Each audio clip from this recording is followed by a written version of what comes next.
And I said to the woman, did he die? Or can you tell me? And she just looked at me. She wouldn't say anything. She goes, a doctor will be in soon.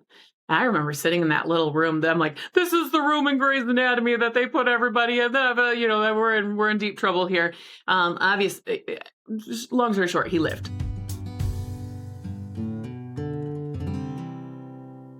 Hey everybody, this is Eddie Babbage, founder, CEO of Timeline Genius, your host here of the Wedding Industry Insider Podcast. I'm back with another great episode for you. I'm here with Katie Hendricks. She is the founder of Masterfully Managed, a company that works behind the scenes to give operational support to wedding creatives. Katie, thank you so much for being here and taking time to do this interview with me. An absolute honor. Thank you for having me. Yeah, I've really been excited for this. Every time we've talked, it's just been a really good energy, and I can tell that you have a wealth of experience. And just to give people a preview of where we're going with this interview, we are going to talk about, of course, operations, which, you know, my theory here, Katie, it's that a lot of people in the wedding industry, especially my planners out there, they got into business because they love being a wedding planner. But it turns out once you're in business, there's this whole other set of things that you need to do. And operations are a critical part of that. So we're going to get into that. But before we do, can you just tell everybody, Katie, just give an overview of your background and how you got to be where you currently are in the industry? Yeah, thank you for that. I started Masterfully Managed about 8 years ago. And it was just me. Now we are a team 17 strong.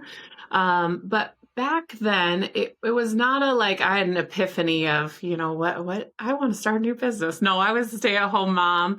I was not the world's greatest stay-at-home mom. We had 3 littles, and I was they were alive and happy, and we did things, but I was just unfulfilled. I had come from a career in education and higher ed. So at a university, I worked in the admissions office. I thought, we've got 3 littles. I'll be a stay-at-home mom for a little bit. Nope. So a photographer friend approached me, just a local friend, and said, I'm sick of doing everything I'm supposed to do.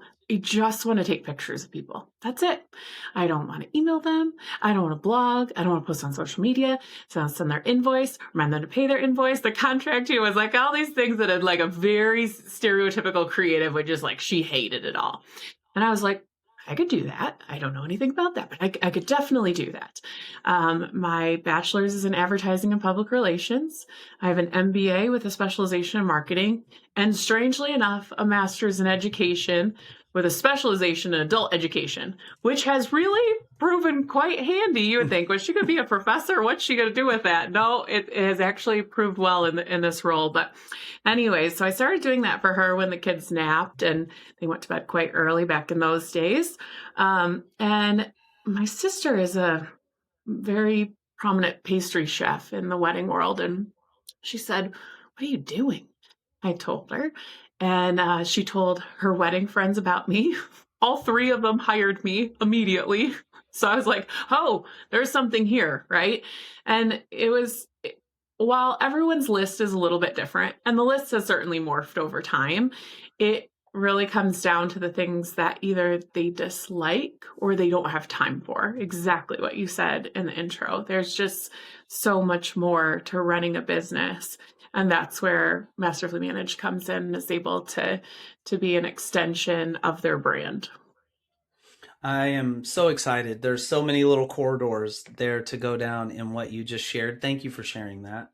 Yeah. I'll ask a personal question here. And it's something based on watching my own wife who, went to law school with me, has a double degree in public policy, and then you're a mom. And it's how do I balance, not just practically in terms of my time, but psychologically, the fact that I want to be out there pursuing a career, throwing myself into a profession, with the fact that wait, if I'm the mom, I'm supposed to always want to spend every minute with my kids. Was there any tension for you around that? Yes. I think more societal than exactly. what Yes. came from me. Yeah. Okay. Interesting. My mom was a stay-at-home mom. My husband's mom was a stay-at-home mom. So they really didn't get it, but they're also the older generation. So, I think it felt to me when I made that move from stay-at-home mom to going back in the workforce. I mean, I was like a stay-at-home mom for like 6 months. I mean, I'm gonna tell you, I was terrible at it. I was terrible at it. I didn't last. I didn't go for the long haul. So I think it was more when I would tell people that, like the look on their face, right? Like, this is their problem, though. This is not my problem. Because from my education background, I know, and don't make me quote too many of them here on the spot, but I know the statistics of what it changes psychologically for sons to see their mother work and also daughters to see their mother work. Really? So Okay. when you look and when you look at it, sons generally grow up. They are more willing, and this is not Katie Hendricks talking. There's real facts to back this up, but they're generally in their relationship somewhere down the line with their partner. They're more willing to split responsibilities. They don't see like a male job or a female job, right? Their mind has shifted because if their mother worked. Daughters are generally more successful in their careers. They earn more when their mothers worked. Again, this is not to dog a stay-at-home mom or, there's probably plenty of statistics they could pull too. But for me, I knew some of that background of how it changed for a kid and some of those characteristics that I saw. Some of them are around compassion and boys being more compassionate towards their partner because when both, mom and dad worked, whatever even their relationship may look like someday, that they were more compassionate because they saw two parents working. So for me, it wasn't as much of a struggle as it felt like it was for other people, which is funny because then it psychologically makes you think, am I supposed to have a problem with this? Everyone else seems to have a problem with this, right? There's so much in what you said. I feel like you just gave me insight into myself, which is weird because we Oh, haven't spent a ton of time around but each other. But like, I don't think I ever connected the dots that I am so involved. Like, and I mm, think some of this is just like modern trends. Like, it's not the mm, 50s anymore. It was like, honey, I'm home. It's not yeah. like that model, but at the same time, my mom was a business. She went out, built a Oh. dental practice. I never really thought about how that might have like impacted me. Like, just kind of case in point, I would be a stat to buttress your point. And I think, Katie, you're talking to the right crowd right now because, and that's part of why I asked the question. I know a lot of people listening to us right now are either currently or have in the past or in the future will be managing that tension around Mm, being a mother and being a business owner and trying to nail it in both capacities. The last thing that I thought was so powerful about what you just said, Katie, is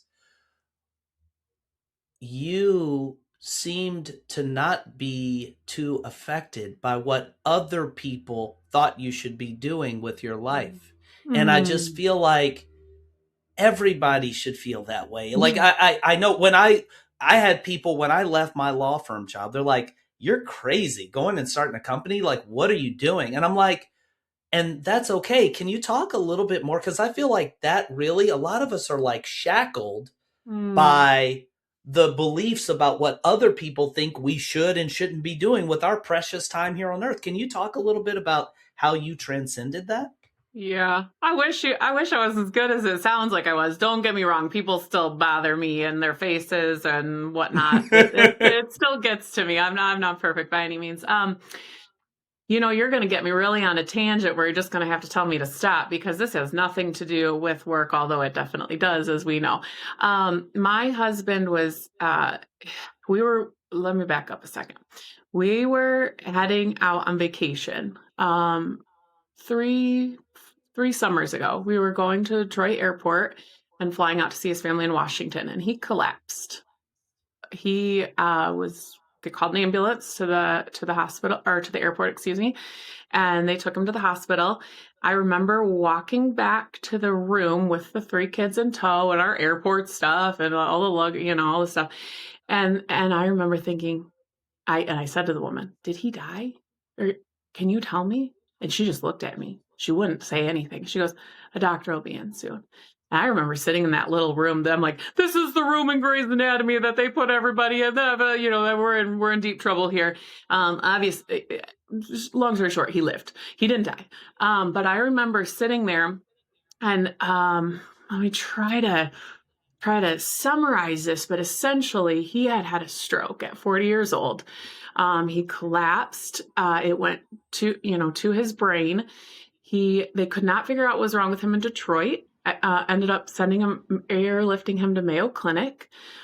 He spent 3 weeks completely unconscious on a ventilator. We didn't know. I mean, they knew because Mayo Clinic, they know everything, but we didn't know what the future was going to look like. And during that time, so after he woke up, he had open heart surgery. He ended up going to rehab there at Mayo because he couldn't walk, he couldn't talk, he couldn't feed himself, he couldn't shower by himself. I mean, he couldn't do anything. So we're thinking a 40-year-old, but maybe like a two-year-old level of capacity or mental capacity, physical capacity, everything. Anyways, during that time, my business collapsed because my business was built completely on me. So at that time, it was just me and two other teammates. And I had a few people, rightfully so, that they couldn't keep me around. They said, you're not doing the work. We were out there for 2 months at Mayo Clinic. They said, I gotta let you go. I understand. You've got to make a business decision. I had one woman who has forever made an impact on me, a wedding professional. She paid me every single week while I did absolutely zero work for her because she said, Katie, I budgeted for this anyways. The money's gone in my head. And if this is a small way I can help you, I'm going to. So that's one of those things. It's like, you don't realize your kindness, right? Until God how bless much. that person. Yes, Sending you a agree. big, wow, beautiful. Yeah. So anyways, I tell you that big, long, sad story because it really has mentally changed how I think about things. Because it did change in an instant for me. And although it went back to normal, if you will, our new normal, I didn't lose my husband. My kids didn't lose their father.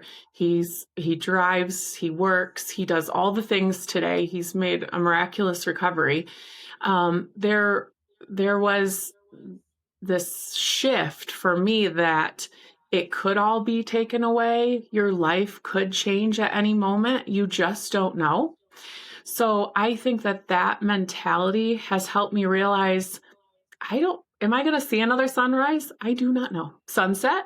Also unsure of, right? Somebody once said to me, there's no dress rehearsal for life, right? This is it. This is all we've got. This is not like a practice round or a trial or, see how it goes and do it better the next time. Like, this is it. So, as I think about that and think about other people and sometimes what they think that you should do, we should do, the society, whatever.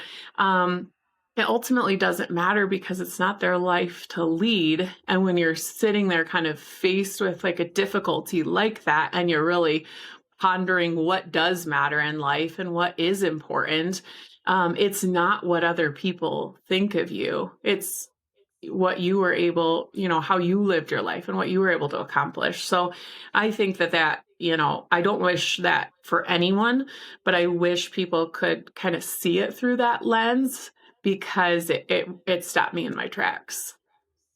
Katie, that is just beautiful on so many levels, and I really appreciate you opening up and sharing that. Um, my hamster was turning. The first thing, as you were talking, I just felt this wave. Like, I meditate, and like sometimes, like this morning, like you get like at a certain point, like when the mind quiets down, you just feel this like just this beautiful just sensation that's kind of indescribable. And it's almost like when you're listening to like a beautiful piece of music. And I felt it just as you were talking because the point that you were making, and I can tell, like, I mean, other people are hearing the words, myself included. You lived that story that you just shared. And I'm married. Like, I can't fathom thinking like, wow, my spouse may be dead. Like, I mean, you went through that, and that is profound, right? And Mm, it makes me think about a chapter in a book, one of the most life impacting books I've read. It's called The Untethered Soul by a guy named Michael mm, Singer. People that listen to the podcast have heard me talk about it. There's a chapter in there where he talks about death, and it sounds morbid, but it's anything but. You mm, know, he's like, if you never died, like you'd walk out and look at the sky and just be like, whatever, kind of the way we are now, right? But if I told you this is your last day, you'd take in the sky and its beauty and you'd be like, this is mm, the last time I'm like, and there's something about being shaken out of our day-to-day sort of mindset and being reminded this is not a dress rehearsal, as your friend very beautifully and happily put it. Every day counts.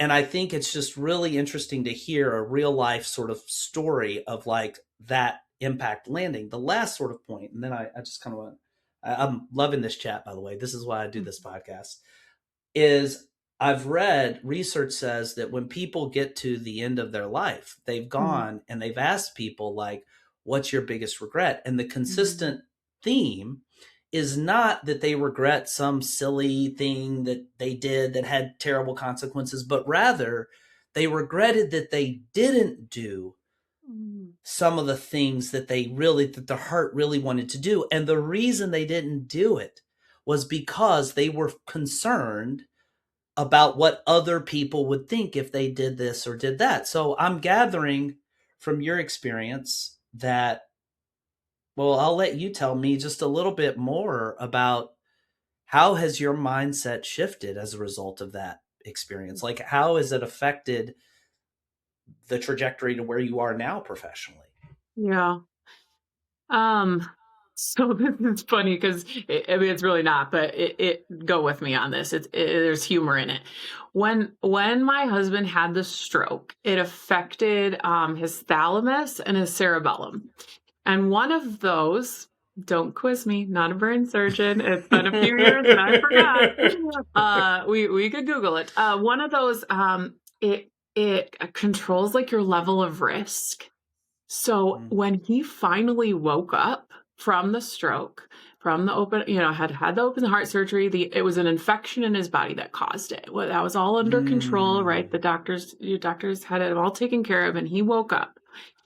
Because of that stroke, he would do anything. He couldn't do anything. He couldn't walk. He couldn't shower by himself, right? He couldn't do it. Wow. But where the stroke had hit him would control that level of, it was like an Like risk impulse and tolerance. risk Wow. tolerance, yes. Right. And so I remember thinking like, oh my gosh, is this who I'm married to now? Like this guy's gonna like drive off a cliff or something, like he has no concern of worry or falling or Wow. doesn't understand his own limitations of what he can or can't do.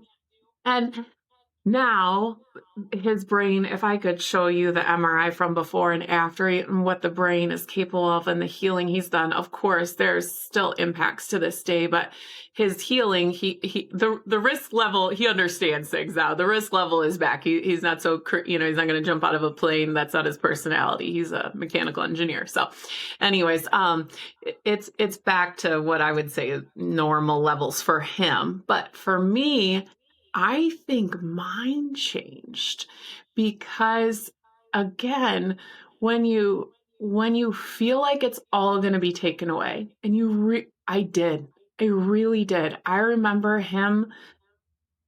in Detroit they could not figure out what was wrong with him. I'm like, you guys went to school for like, I don't know. You guys went to school for this. 3 days or so. You should know what's wrong with him by now. They had no clue. When they airlifted him out to Mayo and they did understand what was going on with him, they realized the infection in his body and it went to his heart and it caused the stroke. Um, that part of it was still, even though we had answers, was still very like grave, right? I asked the neurologist, when will you be worried that he didn't wake up, right? He's not waking up. He's not responding to anything. Like you're poking and prodding and he's not. Then nothing's coming back. And she said, after a year. And I was like, do we have to do this for a year where you come in here every day and see if he's going to wake up when, when you tickle his toes and, press on his sternum and all the things that the tricks they have. So I say all of that because it really felt like when I was in it, I just didn't know. I didn't know if it was I didn't know what my new life was going to look like. So while his risk aversion, his risk tolerance has returned to normal, I think mine took a swing the other way. Some of it, most of it probably related to him, because now I think, what if it ends next week? What if and I know that's sad and depressing and maybe we shouldn't think like that. But if it does, did you do what you wanted to do? No, I've still got things on my bucket list. I didn't do everything I want to do, but I still took that vacation I said I was going to take, or I started that new business I wanted to start and people were bugging me about. I posted on social media and it was embarrassing. I mean, it can be the little things too. So I think that something about that mentality really changed for me. Like, I was in such a crisis mode. And while I recovered from the crisis mode, my brain was still like, but Katie, you've been there before. You go back there. Any of us could go back there. And unfortunately, like I said, well, I don't wish it on anyone. The mentality shift of what occurred for me was very powerful. It's funny, as you were talking, I thought of my sister-in-law. She passed away at age 40, Mm. colon cancer, which is grabbing so many people from our generation. And I remember in the later stages, as tough and trying as it was, there's this like appreciation for life that I Mm. think the rest of us tend to miss on a day-to-day basis, even though somewhere inside we all know. I'm sure everybody listening right now is being reminded of the thing that we all know. It's not a dress rehearsal, every day counts, but I saw her kind of shift into just grabbing every opportunity and just not just like, you guys want to go skydiving, let's do it, let's get it in. Like, I'm going to do this with my nephew and let's have a meeting with our friends. And you're like, it's funny, you were like, we shouldn't think like that, and I agree. There's a way in which, like, I wouldn't want to walk around just dwelling on death. That's a little morbid, but at the same time, I almost feel like we could all use a dose of that, a little bit Yeah. more of that, just, yeah, like, I've got one life. Like, let me go big, like, I don't need to sit here and Right. watch Netflix right now, unless that's really what going big for you in that moment means, then great, enjoy the show. But like, Yeah. how has that, like, in terms of the rebuilding, I didn't realize, Katie, that you essentially had to rebuild your business. Am I hearing that correctly? Like, how did you rise from the ashes to get to where you currently are? Yes, it's not something, I mean, I went into, to give you some context, we have 26 clients right now. So we're not Mm-hmm. massive, we'll never be massive, but 26 Mm-hmm. clients that we service really, really well with a team of 17. At the time, I had 8 clients. I walked out of that scenario, I had 3 clients left. Mm-hmm. So there were, and not for fault of not, I don't blame them. I couldn't do what I said that they hired me to do. Some of them had weird scenarios pop up in their own personal lives. Back then I was new and thought I didn't need a contract with anyone, nor would this contract have helped me likely for this scenario. But um it certainly, so in the last like 3-4 years, the business, while it didn't start then, it certainly like fundamentally changed because of that. And also just reminding ourselves that everything can't be completely built on us, right? We experience that with um, all wedding creatives, but planners are essentially, right top of the list of, okay, so what's your process when you onboard a new client? And they'll say, okay, we do da da da da da da da. They got their onboarding process. Okay, cool. Where is that? Oh, it's in my head. Well, that doesn't help me. I gotta, now I gotta replicate it. So even little things like making Loom videos and having SOPs and having things written down, while I'd like to think the world would care if Katie disappeared tomorrow, there are things about the business now that my number two knows all or knows where it is or because of the processes. So that changed. You said one other thing, and I won't take us on too much of a tangent, That's but okay. No, this is wonderful. Yeah, go ahead. it made me think of this one other, I think it was a TikTok I saw. There's good things on TikTok too. It said, if you knew, so this is just, like motivational. The TikTok person said it better than me, but if you knew you would hear 100 no's before you'd get the yes, right? So if you had an idea and people would tell you no 100 times before you would get the yes, how much would you love those no's, right? Every time to check one off, right? I got to get to 100 before I get to my yes. And we've all heard the stories, right? The light bulb. Oh, we've heard Michael Jordan stories of kind of that, going back to that like risk and then the failure, or even what other people think. I do think it all ties nicely together about if you change your mindset, instead of like, oh, they told me no. I mean, all the greats. Well, we could Google the stories of the greats. And Steven Spielberg, how many times has he told no before, he got his first movie deal? So I just think that it's a mindset shift, certainly. But when you think about it like that, then you almost run towards the rejection because like, yes, that's one more. It's a no means I'm one step closer to the yes. So there. Well, I you know just what? gave you. You know what that highlights. Something. I love that. And there's a book called oh gosh, it's not getting no. I can't remember. I'll put it in the show notes. It eludes me right now. But what I love about that is it really highlights the importance of faith, right? Because faith is the belief that there's a yes out there. If you don't think there's a yes out there, you're going to hear 2 or 3 no's. You may never start at all. And if you do start, like the level of no's, like the number of no's you can take is commensurate with like your faith. Like, I don't know. Okay, I'm done because they showed me this isn't going to happen. I guess it's never going to happen. But what a really, that is beautiful and powerful. And I think that also really powerful what you're talking about in regards to operations. And we've talked about so much here. I feel like mindset, inspiration. I know, I'm really to, sorry. Yeah. I'm No, I love it. you. No. This is wonderful, Katie. I can't, very sincerely, I love it when the conversation is organic like this. And even more importantly, when it's authentic. People see so much of the sanitized version of ourselves where we're not talking about the things that really keep us up at night or that really light us up inside. So I think conversations like this are just like wonderful.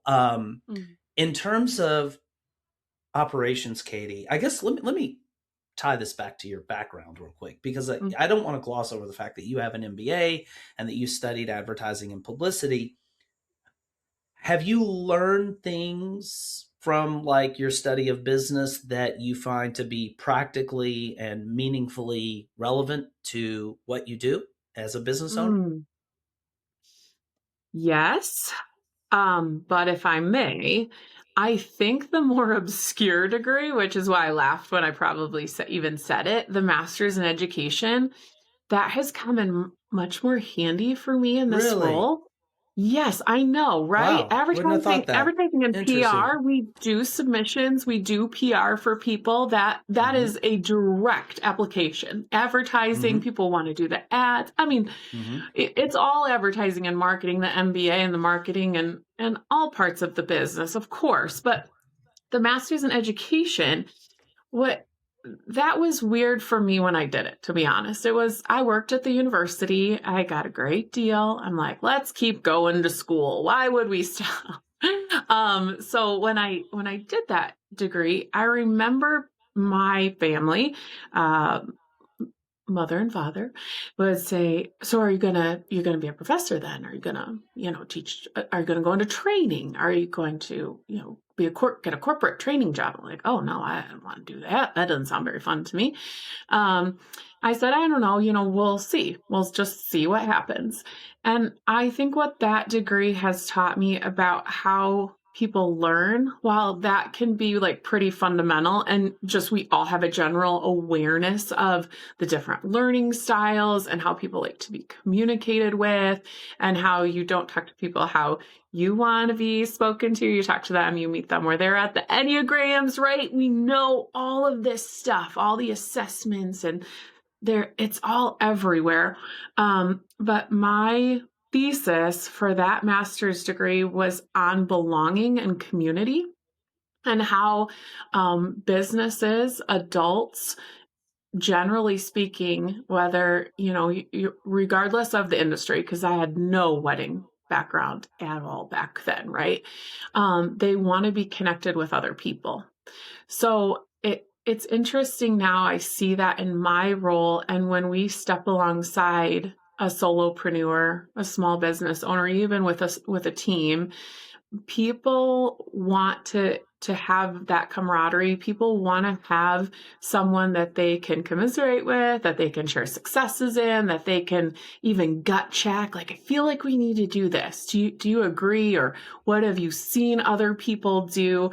To have that sense, because it can be so lonely as a business owner.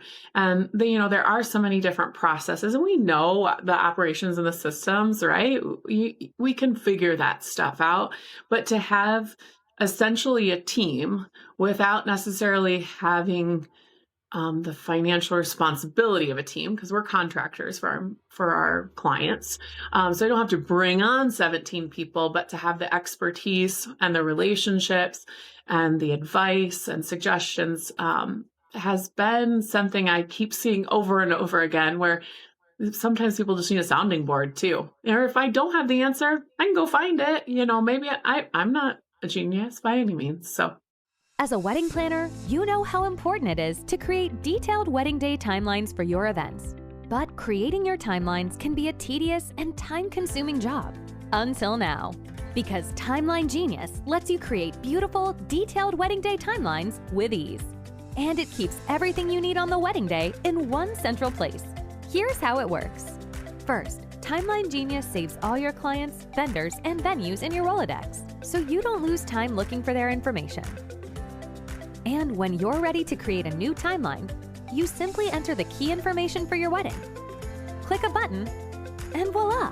Timeline Genius magically gives you a customized timeline for your event, where all the details are laid out and the times are calculated for you. From there, you can easily edit your timeline by adding or deleting items, inserting images, changing font styles, and customizing everything to your liking. You can also instantly shift the times for as many items as you want. And when it comes to your clients and vendors, Timeline Genius lets you give them the highest level of service. You can send them tailored timelines, showing only the items they're involved in. And you can collaborate by inviting them to a mobile-friendly, web-based version of the timeline. You can even set text message reminders to automatically go out on the wedding day. And once you've completed your perfect timeline, you can download it or email it out as a beautifully styled PDF. And that's Timeline Genius, a smart software that will help take your wedding planning to the next level. Start your free trial today. I love that, Katie. It's such an interesting role that you're playing, and so obviously needed. I mean, who doesn't need help with like client communications, blogging, invoicing, social media? Again, most of the people that I know that went into this business did so not because they're social media advertising fanatics, because they love planning weddings. mm-hmm. So you're fulfilling this role for these creatives, right? You're Mm-hmm. letting them fly and do the things that they were put here on earth to do, while Mm-hmm. you handle some of the things that have to get done, but that aren't really where they want to invest their time. What have you learned about operations for wedding pros that you can share here that would be helpful to our wedding planners, especially, Katie, the people that may not have the resources yet Mm-hmm. to have the help of a company such as yours? So they're actually having to do the operations themselves. Like, what can you share here to help those people? Yeah. Oh, so many things come to mind. You're going to have to bring me back to the original question, I'm sure, once I answer this. We had a team meeting this morning, and there's a new gal on our team. She's fabulous, but she's new, right? You don't know what you don't know. And she said, I'm surprised at the client communication, and it comes in bursts, and it comes in waves, and then it's radio silence, right? And this teammate, she works with a new wedding planner, and I said, you know what? I don't know if I'm just jaded from 8 years or what, but that is how it goes sometimes. I don't know if it's the creativity or there's something psychological or it's caffeine. I do not know what the answer is, but that happens where it just comes in waves, whatever it is, where you either suddenly feel like I'm not doing anything right. And why didn't we post on Instagram yesterday? Girlfriend, because we have a 3-day-a-week posting plan with you, because that's what you told us you wanted. Or, all hits you at the same time, or it all, the ideas start going and they start flowing, and it's 10 o'clock at night. And while Katie might be asleep, that doesn't change anything, for the creative. So I think, if you didn't have us, right, if you didn't have a sounding board, if you couldn't say, oh my gosh, this is a new great idea that we need to implement immediately tomorrow, email strategy or something, to have some place, and there's plenty of options now with systems and ways to keep track of your own notes, but to get those out of your head. Some of the statistics about like the mental workload that business owners carry is quite staggering as far as just how much is floating around in their brain. And when you write it down, it's like you're 77% or something ridiculous, like more likely to do it if you have it written. It leaves your brain somewhere. So that's what I would encourage someone if they were just feeling like, I can't hire. It's going to just be me for the next year. So I need to just grind this out. Is when those bursts come to you, because I believe they do for everybody, is to write them down, to put them somewhere. It needs to live somewhere beyond your head, so that as we kind of go through these waves of like, okay, today is a tackle day, I'm going to get after it. And then if Monday feels like a real drag and you don't feel like doing it, maybe it doesn't make, we ignore that list on Monday. But if you're at it on your own, to be able to say, okay, I remember thinking that was a great idea at 10 p.m. 3 weeks ago. Turns out that wasn't a great idea. We're going to slash it, or we're going to come back to it because there's something there. So I guess that would be my first thought, is just to try to get it out of your head. Are you familiar with Getting Things Done, the Robert Allen productivity book? I feel like you should. I read that? Okay. Well, I have not myself. But it has been recommended a few times as kind of like, it is the highest form of productivity systems. The problem is it's also very complicated. That's why I've always been like, I've just got my little weekly and daily task list. But you remind me of one of what I recall as being one of the central sort of themes or premises of the books, which is you got to get things out of your head. So it's funny, you got there by yourself, so you can write your own book. I love this practical suggestion. My follow-up question, I guess, on this, Katie, is it kind of just as simple as having a Google Doc that I title Idea Bucket? And I literally, when I have ideas as a creative, I'm just jotting them down in there. How would you kind of operationalize that? Yeah. Well, it wouldn't be that simple for me, but I realize I'm not our clients and I'm not a creative either. So I love a good to-do list. I love a project management system, right? I love deadlines and assigning things to certain people if you do have a team. So I love the ability to do that. But I will tell you, for most people, it's a notes app, or it's a draft email to yourself. I learned from one of my very first clients, when she had an idea at 10 p.m., she would just email it to herself. And so I'd wake up in the morning to send herself all these emails. Reminder, second shooter needs a contract. And I remember being like, this is so weird. She knows all this stuff. But for her, it was the release of I don't have to think about that anymore. It lives in my inbox, and we used her inbox as a to-do list. So if that's something that resonates with you, some people love their inbox and love that as a to-do list. Other people are like, you should see my inbox. That's never going to work. So maybe there's a different place that, that could live. But I think it's startling. And here I am acting like I'm far from an expert on it, but the statistics of like as I mentioned, like the mental load and even like the mental illness perspective, that would be a whole fun topic for a real expert. But bipolar and anxiety and depression among entrepreneurs compared to the normals of the world, the other people walking around out there, is scary. So I think anytime you can look at ways that reduce your anxiety, reduce your stress, reduce you falling into that fail cycle that could potentially lead to depression, if that's something that is a possibility for you, then look at those little systems, a voice memo to yourself, if it's an email, if it's a Google Doc. I don't care personally the mode. I just think it has to work for you. You have to know where it lives. You have to be able to get back to it. Just the ease and accessibility is more important to me.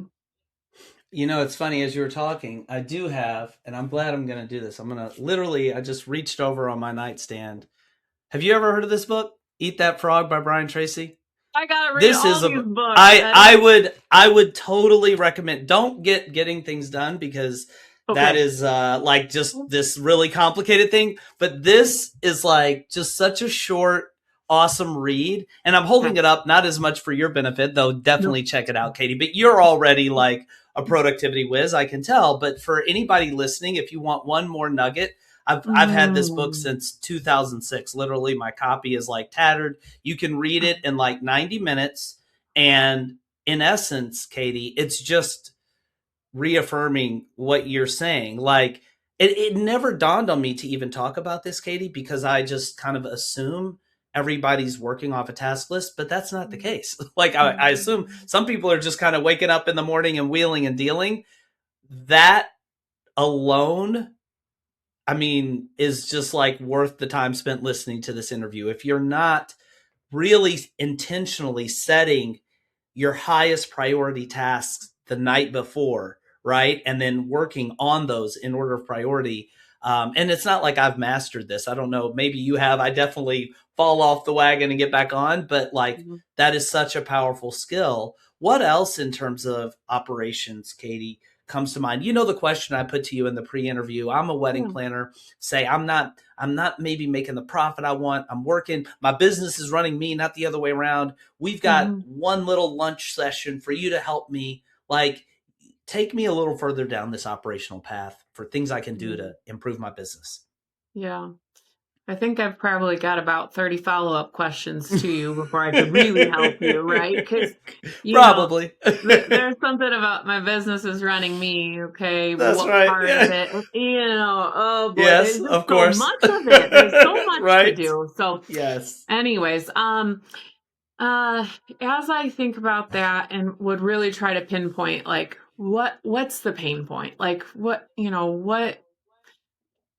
drains your energy? What brings you no joy? What is sucking the life out of you? Likely it's going to be something they have to do. I feel like it's always that way, right? Or like, oh, I don't want to do this. I don't want to put this client experience process in place, but I know I need to, because I know my clients would be well taken care of. They would have the communication they need. They would know what's coming next. We would hit the objectives we need to with vendors and vendor communication. And I avoid the phone calls with the parents or the partner that, is wondering what's next. So I think processes like that, if we got down that path and that really, it was more like the clients, which, you onboard a new client, that's very exciting. There's paycheck involved, right? And there's a high from that.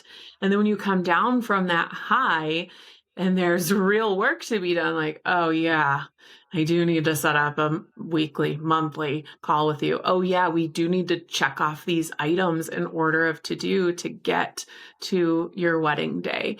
So I think, while it's easy to say, take that process from inquiry to post-wedding and wherever that ends for each person individually post-wedding.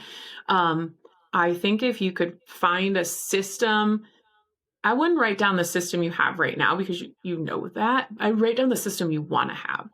What does that process look like? And that could be like a 2-year span, depending on how far your clients are booking out. It could be a year and a half. So maybe you would take it in chunks, because that's a big ask I just told you to do. So maybe you take it from inquiry to booking. What is that process? What do you wish that process looked like, felt like? What are you seeing that your clients need in that process? What needs do they have that you can then anticipate? Yeah, the last 3 clients asked you that question before they wanted to get on a call with you. Is there a way we could work that into the email when we're about to schedule the call, right? Because they all know this, but sometimes just taking the time, taking the space to say, what is the process? How can I make it better?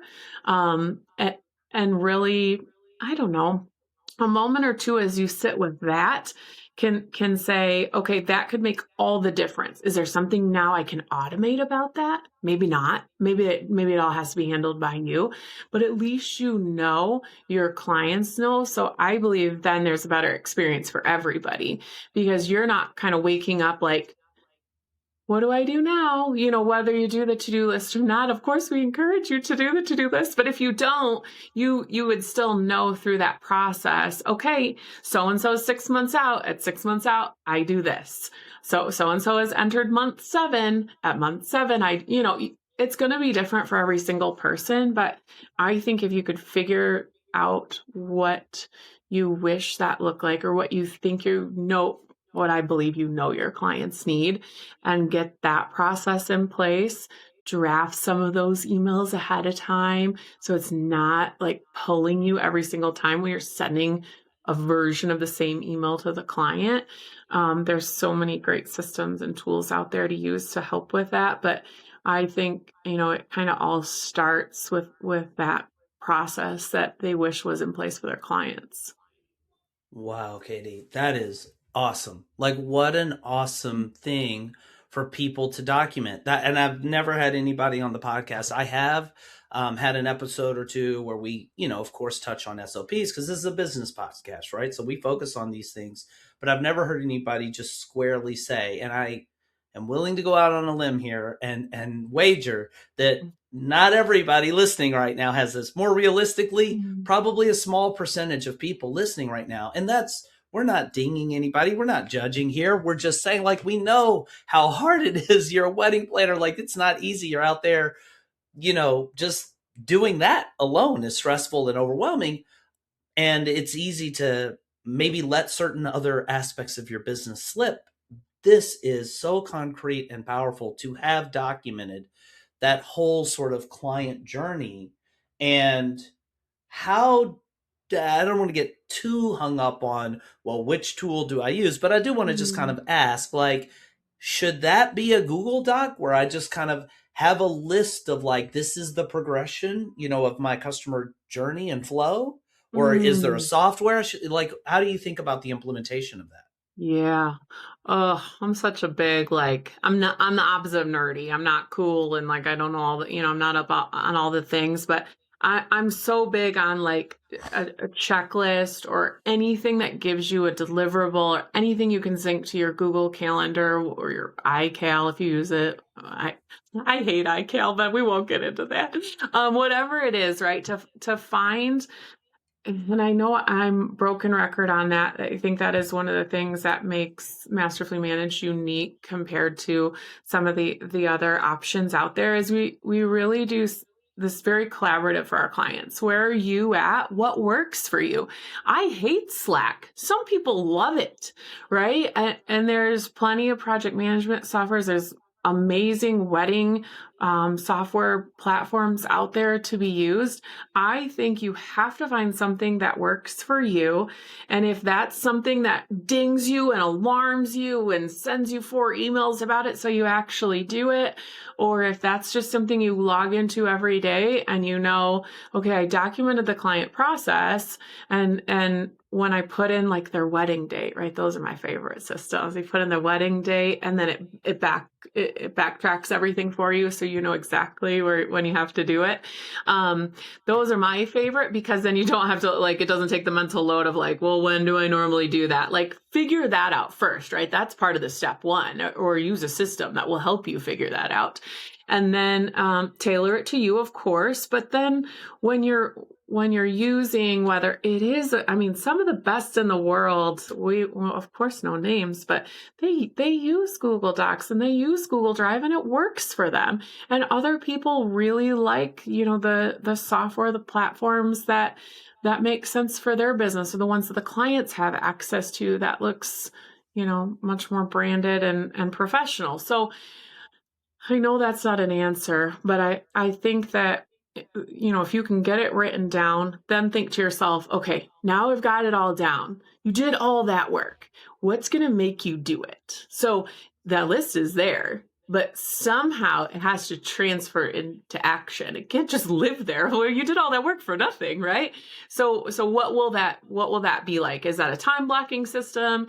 Is that like I said, the email, the notification, something you log into every day where it's all just done for you? But finding that for me would be imperative. I mean, we would do that for clients, but again, in this scenario, if we couldn't, knowing, what they will respond to or how they will actually make it happen, something that doesn't irritate them. Like Slack irritates me. If it doesn't irritate you, you might do it. So let's go with that route.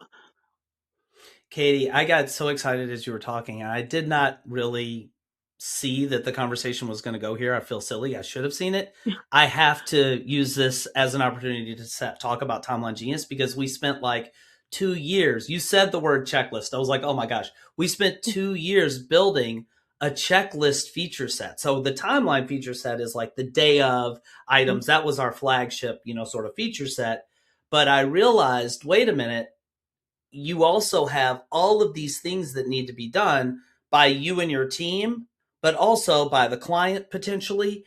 And it does exactly what you're saying. Like the way we built it, you put in your wedding date, right? And you can have a template that you would build out almost like a pseudo SOP that's like, all right, this many months out, we're doing this all the way up to the event and even the post event. People should know you can schedule activities even after the event is over. And that is your template. So when you book a new wedding, you put in the actual, ceremony date for that wedding, and it mathematically calculates for you the due dates for all of the tasks, and it just ports over all the tasks from your template. And you can set email reminders to go out to keep yourself on point. I just want to mention that to people. Go to timelinegenius.com, check it out, because I feel silly. I was in SOP land when we first kind of started talking about operations. And I'm like, for me, that's like all the different facets of the business. But this particular flow, like that sort of that client journey leading up to and beyond their wedding date is something that, a lot of that you definitely could drop in Timeline Genius. I love Timeline Genius, but I didn't want to selflessly I was like, I might be crossing a line here. I didn't know what the rules were. Yeah. No, that was very natural, and that's the best way to kind of bring the software into conversations when that happens. I love it. It's funny. I just see the time always flying in these interviews when the conversation is good. I'm like, there's so much I want to still ask you about. Okay, so hopefully people take that concrete pearl of wisdom and put it, into practice, document that flow. Is there anything else, Katie, that kind of comes to mind? And maybe I'm constraining you too much by saying we're at lunch. Like, what if you were just coaching me on an ongoing basis? One thing you would obviously have me do is document this client journey. What else would you work with me to do, particularly in regards to operations? Before you added that operations, I was like, no one's going to like this, but you got to post on social media. Oh, I want to hear that one. No. Well, that, you know what, in a way, Katie, and tell me if this, obviously there's sales, marketing, and all of that. Some of this is operational though, because what I hear from people and what I've experienced myself is like, I know I'm supposed to do it, but it's just a matter of executing, like having a formula, like talk about that. If that's where your mind is going, I want to hear that. Yeah. Okay. Well, thank you for that. Thank you for letting me go down that route.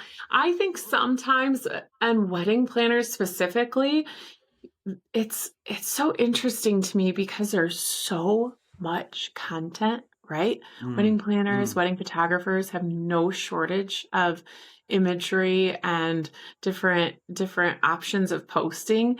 And there is that what's that called? Maybe you can help me. It's that it's like a paralysis, but like Analysis paralysis. it's like too much, right? Or like, yeah. It's like I can't even go into that Dropbox, or Right. Yeah. I'm going to even take it a step back because I love all of my clients, but what I see when we onboard a new one is like, I'm like, great, where's all your imagery? Right. It's in my email. Okay, cool. Guess what? Those photographer links expire, right? Like their system, Right. their systems expire. They don't keep that gallery live for forever. Did you download that in time? So I think, sometimes like, okay, I want to post on social media. Okay. There's like 40 things we have to do before we get to like this straight up posting part of it. So, I mean, if you had to say, if we're going to say social media is important, right? That's how your clients are finding you. That's how you're able to communicate your brand. And we specifically even just like pinpoint it down to Instagram for just this scenario. If that's important, then I think it goes to taking it even like to the very beginning. If I was going to help you, I would say, okay, talk to me about the weddings. What year is it? Why'd I have to look at the calendar? I don't know. It's 2026, Katie. You knew that. So let's look at the weddings you've done. We could maybe look at the end of 2024, depending on if style has changed too much. But give me a list of your 2024, 2025, if you've done anything in 2026 weddings. Where's that? Well, I don't have that. It's in Timeline Genius, but you go get all the clients we had, right? And then, okay, let's put those in a spreadsheet. I'd start there. These are the weddings I've done. I'll put everybody in. It's easy. I can do it. Your sister can do it. His partner. Put all the weddings you've done in a spreadsheet, a Google sheet, whatever. Then go through and go, oh boy, no, that wedding's never going to see the light of day. No, it's not. That paid my mortgage, but I don't want anyone to ask me to do that again because I hated it, right? So, then you're going to go through and you're going to mark off the ones that had an NDA. You're going to mark off the ones that like, no, we're not showing that one. I'm not doing those again, sunflowers again, or whatever the thing is, right? So once you've done that, okay, now you've kind of got your list of what you can show, what is an option. So any social media company would tell you they need that anyways, right? Because they couldn't even start without that. So then you're looking to see, do I have those galleries? Now, if you're a planner, photographers will happily give you the gallery again. Unfortunately, you have to ask for it, which I know takes time, but send the email. I didn't download it in time. It's been a year. It expired, whatever. Could you send me the link again? Okay. Put that wherever you put that. Again, could be Dropbox. It could be Google Photos. It could be Google Drive. I don't care where you put it. Like, put it what works for you. Have them organized. I'm big on 2024, 2025, 2026 weddings. They're all in there, all the wedding photos. Once you've got that, if you're using something like Timeline Genius, then you have all the vendor credits, right? Those live somewhere. If you don't, I do see, and it still exists at a pretty decent level where people are emailing out the timeline. All right, let's go grab those and let's put those in the folder too. So now everything you need for a social media post, I know there's still work to be done, but it's in that folder. You've got the vendor credits because you got to give credit where credit's due, and you've got the imagery. So the hard part is then to take like a 1,200, 1,500 image gallery. And now you're like, well, what do I post? Right? I know which ones I can post, which ones I should post. So, I mean, everything I'm saying, you could tell I'm a bit of a bite-sized person. I'm like, we got to go, how do I do this to you? We got to go this far, right? But, there's these 40 things in the way to get to that actual post. So what are the little bite-sized steps? And they don't all have to be done in one day. Maybe say, I'm going to do one a day till I get this dang list done, right? Until I've got all the vendor credits and all the imagery, and I know my favorite photos. So I will tell you, and Eddie, I'm sure your listeners probably already know this, but most photographers are putting their favorite photos in the highlights or the sneaks. That is generally the ones the majority of photographers in the world are doing. I can't say all, but like, oh man, I've seen it for 8 years. And those are generally the ones they like those photos the most. So if you just want to say, well, let me hang out there because there's only 100 photos there, I can take that down to a few carousels or, a reel or however you want to do that, right? You could start there. If the 1,500 or whatever the gallery size is feels too overwhelming, but then there's also a lot of that you can just skip. You're not posting family portraits, right? You skip that unless there's like a sweet moment or something. So I think you can, then you probably, that's going to be the bigger ask, is to take that and to narrow it down. And once you've got that narrowed down of what imagery you would post, then to go and say, okay, so now I have the vendor credits, I have the imagery I would use. Now, I'm a big fan of like a block schedule for social media. Like I would sit down and do a week, do 2 weeks, do as much as you can. Use a system like a Planoly or a Later or something where you can, as these bursts of energy come or you feel motivated, you can throw all the imagery in there and like, okay, I don't feel like doing captions today. I'm going to see if captions feel like it tomorrow, right? Or vendor credits or, whatever that is. So I think that you can take it as it feels like you have the energy and capacity to do it, but to essentially try, it's like, I haven't read the Atomic Habits book, but I know that people talk about it all the time, right?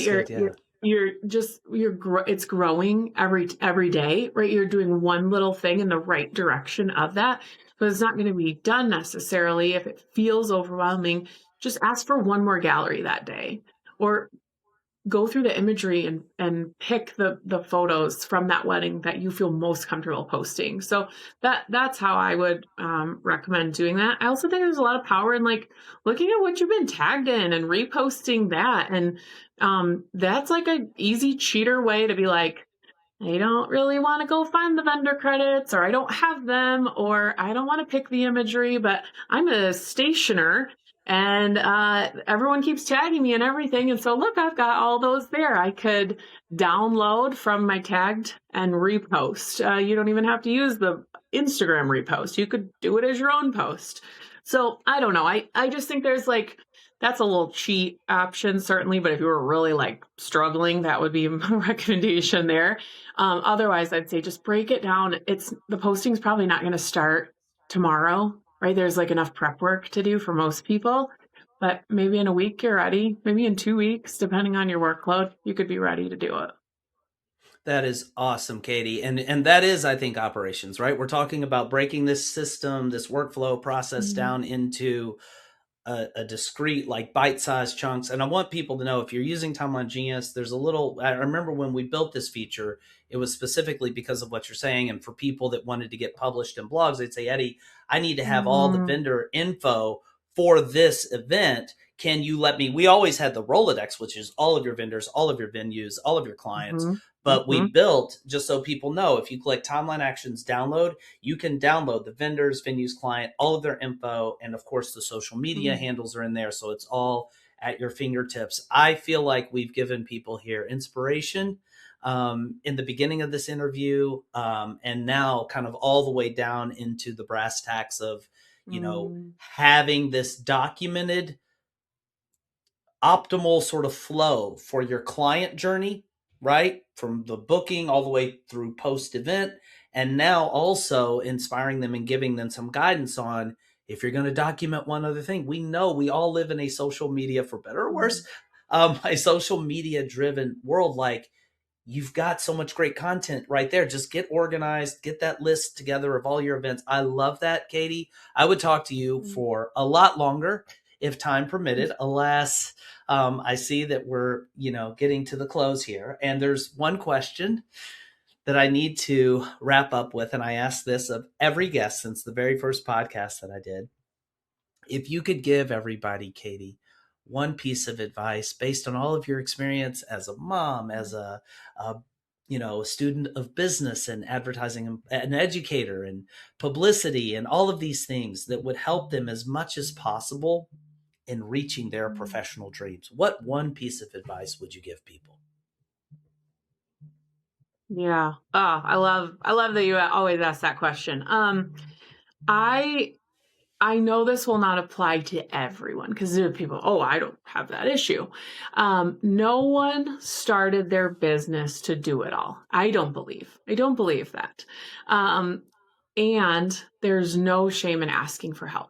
So you likely did not start your business as a wedding planner because you wanted to also be an accountant and a social media expert and a publicist, and you wanted to be at the HR department and also a therapist to your clients and do all the things, right? There's so many hats that business owners wear.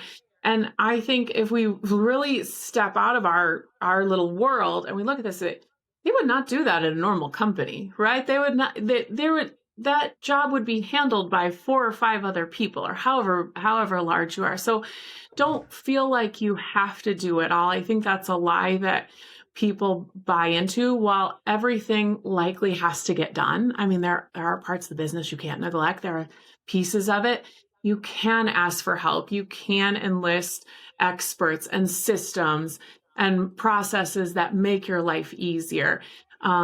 You said it exactly at our lunch or our fake lunch date, but your business should not run you, because of another thing you said, which is we'll get to the end of our life and like, oh, it's tied to my keyboard. Never went on that vacation. Never, I had to post on social media. It's like, okay, none of this is open heart surgery, right? So, I mean, yes, important. I understand, but design a business that works for you and get the help that you need in the areas that you need it. I guess that's my biggest piece of advice. Katie, what a great place to end it, because I feel like that I focus on the business side of things, and that is the essence of what I think we're all supposed to be doing as CEOs of our business, as owners of our business, is not trying to do everything ourselves, but trying to bring the people, processes, and resources to bear to get like the right systems in place to get those things done. Some of those things we do, some of those things we delegate. I love that. If people want to get in touch with you for whatever reason, maybe they want to work with you, or maybe they just want to connect with you professionally, what's the best way for them to reach out? Yeah. Man, all the channels work. Instagram, email, of course, works. Probably the website is the most helpful, though. Masterfullymanaged.com, all one big word. That also, can on our email list can get you some resources. It's a way to connect. You can get on my calendar if you just want to brainstorm, or you think, hey, am I ready to hire somebody? Maybe it's not you, Katie, but what should I consider when I am hiring? I'm happy to share resources with you that way too. I know we're not for everybody, just as a wedding planner, they're not for everybody either. And so I think acknowledging that and helping people, put their best foot forward is the most helpful. So I'm here, but website's probably the best. Awesome, Katie. Well, on behalf of our Timeline Genius community and all of our Wedding Industry Insider podcast listeners, I just want to say thank you for taking time to be here. Thank you also for being so open and transparent. And yeah, it was just a delight having you on the show.